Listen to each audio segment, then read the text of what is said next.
দোয়া কবুল হয় না। দেখেন নিজেদের সাথে মিলে কিনা। এই 5টা শর্ত যদি পাওয়া যায়, মুহূর্তেই আপনার দোয়া আরশে যে নক করবে। 1 নাম্বার শর্ত আকলুল হালাল, হালাল খাওয়া। কি খাওয়া? আমরা দুইটাই খাই,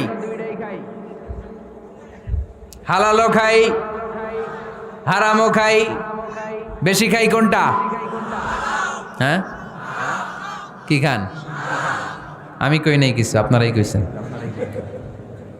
নিজের উত্তরে নিজে ধরা না। হারাম খেলে তো দোয়া কবুল হয় না। লা ইয়াদখুলুল জান্নাতা জাসাদুন গুযিয়া বিল হারাম। ওই দেহ কখনো জান্নাতে যায় না যে দেহ হারাম খেয়ে বর্ধিত হয়েছে। কেন দোয়া কবুল হয় না? মিলিয়ে নেন নিজের জীবনের সাথে, জাস্ট একটু মিলিয়ে নেন, খেয়াল করেন। আকলুল হালাল 1 নাম্বার শর্ত। ইউর ইনকাম শুড বি হালাল, ইউর ফুড শুড বি হালাল, ইউর ড্রিঙ্কস শুড বি হালাল, ইউর ফ্ল্যাট শুড বি হালাল, your bank balance should be হালাল। চিল্লায় বলেন ঠিক কিনা? এক লোক কাবার চারপাশে শুধু দোয়া করে, ইয়া রব, ইয়া রব, ও আমার রব, তুমি আমারে মাফ করে দাও, তুমি আমারে মাফ করে দাও। এই সাহাবীর কান্নাকাটি দেখে, এই লোকের কান্নাকাটি দেখে অন্য সাহাবারা বলল, আজকের সব সওয়াব এই লোকে নিয়ে যাবে। সব সওয়াব তো আজকে উনার। এর দোয়া কবুল। আল্লাহর হাবিব বললেন, ওয়া মাতআমুহু হারাম, ও যা খায় হারাম খায়। ওয়া মাশরাবুহু হারাম, যা পান করে হারাম। মালবাসুহু হারাম, তার ড্রেস আপ এটা হারাম টাকা থেকে আসে। ফা আন্না ইউস্তাজাবু লাহু, কেমন করে আল্লাহ ওর দোয়া কবুল করবে? আল্লাহ ঠেকা পড়ছে নাকি? ইন্নাল্লাহা তাইয়্যিব লা ইয়াকবালু ইল্লা তাইয়্যিবা। আল্লাহ নিজে পবিত্র, আল্লাহ পবিত্র ছাড়া কোনো অপবিত্র জিনিস গ্রহণ করেন না। জিহাদের ময়দানে একজন সাহাবী ছিল, সর্বপ্রথম তীর মেরেছিল। নাম কে বলতে পারবে? সাআদ বিন আবি ওয়াক্কাস রাদিয়াল্লাহু তাআলা আনহু। উনি একবার আল্লাহর হাবিবকে বললেন, ইয়া রাসূলুল্লাহ, উদউ আল্লাহ আইয়াজআলানি মুস্তাজাবাদ দাওয়া। ও নবী, আপনি তো দোয়া করলে কবুল হয়, আপনি একটু আমার জন্য দোয়া করেন, আল্লাহ যেন আমারে মুস্তাজাবুদ দাওয়া বানিয়ে দেয়। কি বানিয়ে দেয়? মুস্তাজাবুদ দাওয়া মানে কি জানেন? যিনি চাইতে দেরি, কবুল হতে দেরি হয়। আল্লাহর হাবিব বললেন, ইয়া সাআদ, হে সাআদ, আতিব মাতআমাক তাকুন মুস্তাজাবুদ দাওয়া। সাআদ, তুমি যেটা খাবে এটা হালাল খেও, হালাল খেলেই তুমি মুস্তাজাবুদ দাওয়া। সুবহানাল্লাহ পড়বেন না? আকলুল হালাল শারতুন লিকবুলি দুআ, দোয়া কবুলের প্রথম শর্ত। হারাম খেয়ে দোয়া করলে ওই দোয়া কখনো কবুল হবে। 2 নাম্বার শর্ত, দোয়াটা করতে হবে একজনের কাছে, তিনি কে? চাইতে হবে একজনের কাছে, তিনি কে? মসজিদে যে আল্লাহর কাছে চাইলেন, দরবারে যে বাবার কাছে চাইলেন, দোয়া কবুল কবুল হবে? হবে? চাইতে হবে একজনের কাছে, তিনি কে? অন্য কোথাও যেন আমরা না চাই। মাজারে যে যাওয়া যায় না, মাজার জিয়ারতের জন্য যাবেন, যে সালাম দিবেন, নিজের জন্য দোয়া করবেন, কবরে শুয়ে থাকা লোকটার জন্য দোয়া করবেন। ওখানে কিছু চাওয়া যাবে? চাইবেন কার কাছে? 2টা গেল শর্ত। 3 নাম্বার, ইয়াকিন থাকতে হবে যে আমার দোয়াটা কবুল হচ্ছে। যখন দোয়া করবেন আপনার এই বিশ্বাস থাকতে হবে, আমার রব আমার ফরিয়াদ শুনছে, তিনি আমার কথা শুনতে পাচ্ছে, আমি চাওয়া মাত্রই তিনি সব দিয়ে দিতে পারে, এবং আমার রব আমাকে ফিরাবে না, তিনি দিবেনই। এরকম ইয়াকিন থাকতে হবে। উদু আল্লাহ ওয়া আনতুম মুকিনুনা বিল ইজাবা, এমন ভাবে দোয়া করো যে তুমি সুনিশ্চিত এই দোয়া কবুল হবেই। এই নিশ্চয়তা নিজে নিজে নিয়ে নেবেন। আল্লাহর উপর ভরসা কম আমাদের, এই ভরসা জাগে না, যারে উনি দিবেনই নিশ্চিত আমি। আপনি নিশ্চিত হলে পেয়ে যাবেন নিশ্চিত। আপনার মধ্যে যদি সন্দেহ, হায় রে কবুল হয় না, না হয়, ওই দোয়া জীবনও কবুল হবে না। ঠিক কিনা?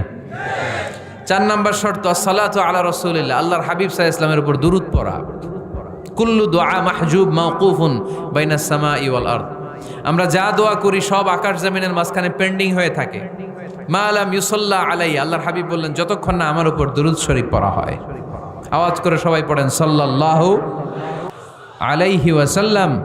আল্লাহর হাবিব সাল্লাল্লাহু আলাইহি সাল্লামের উপর দুরূদ না পড়লে ওই দোয়া কঠিন কালে আল্লাহ কবুল করেন। আকাশ জমিনের মাঝখানে পেন্ডিং।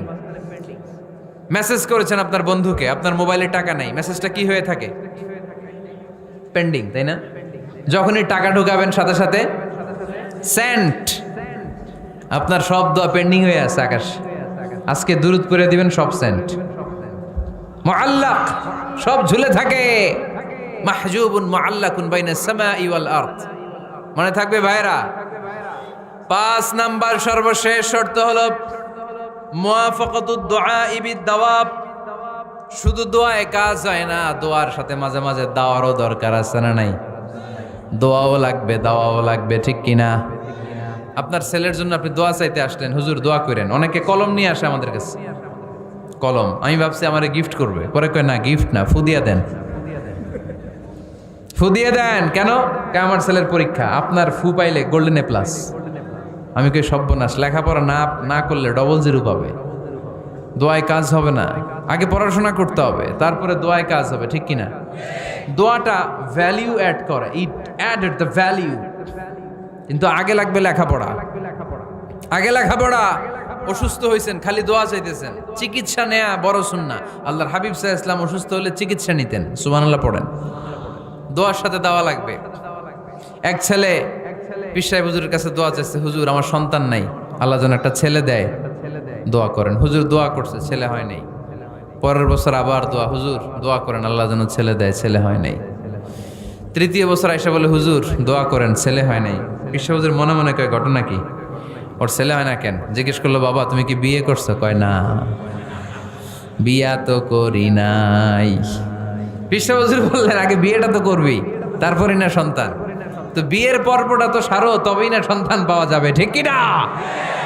দোয়ার সাথে দেওয়া লাগে। আল্লাহর হাবিব সাল্লাল্লাহু আলাইহি ওয়াসাল্লামের আঙ্গুলে একবার বিচ্ছু পোকা কামড় দিল, প্রচন্ড ব্যথায় বিশ্বনবী কাতরাচ্ছেন, রেগে গেলেন আর বললেন, ও বিচ্ছু, মানুষও চিনোস না, নবীও চিনোস না, কোথায় কামড় দিবি, জায়গা পেলি না। কিন্তু বিশ্বনবী ব্যথা পাচ্ছেন। আম্মা জান আয়েশাকে বললেন, রাদিয়াল্লাহু তাআলা আনহাকে বললেন, লবণের পানি নিয়ে আসো, গরম দাও, ঢালো। উনি আরাম পাচ্ছেন আর সূরা ইখলাস পড়ে ফু দিতে লাগলেন, ফাতিহা পড়ে ফু দিতে লাগলেন। গরম পানি ঢালা শেষ, ফু দেওয়া শেষ, আঙ্গুলের ব্যথাও। দেখছেন কি কম্বিনেশন? দোয়াও লাগে, সাথে সাথে কি লাগে? দাওয়াও লাগে। দোয়া আর দাওয়া দুইটার সমন্বয়ে আপনাকে সফলতা দিবে কে? সফলতা একজনই দেয়, তার নাম জোরে বলতে হবে, তিনি কে? ব্যবসা যদি মন্দা থাকে, ব্যবসায় সফল হতে চান, সফলতা এনে দিবে কে? বিসিএস পরীক্ষা দিচ্ছেন, রিটার্নে পাশ করেন না, পাশ করায় দিবে কে? বিয়ের ব্যবস্থা হচ্ছে না, ব্যবস্থা করে দিতে পারে কে?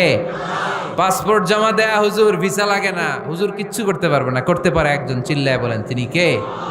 এজন্য বিপদে আপদে সব সময় আমরা ভরসা রাখবো আমাদের আল্লাহ রাব্বুল ইজ্জা ওয়াল জালালের উপর। আল্লাহর কাছে আমরা বেশি বেশি চাইবো। আল্লাহ ছাড়া কারো দরবারে আমরা হাত পাতি না, চিল্লায় বলেন ঠিক কি না? আমরা ফকির একজনের দরবারে, ঘাটে ঘাটে আমরা ফকির হইতে রাজি না, আমরা একজনের দরবারে ফকির। দরবারটা কার? দোয়া একটা শিল্প। যে টিপসগুলো শিখাইলাম আজকে, এগুলোর আলোকে আমরা যেন দোয়াটাকে আত্মস্থ করতে শিখি, যাতে দোয়া করার সাথে সাথে এই দোয়া আরো সে কবুল হয়ে যায়। আল্লাহ আমাদের সবাইকে কথাগুলো বুঝা আরো আমল করার তৌফিক দান করো।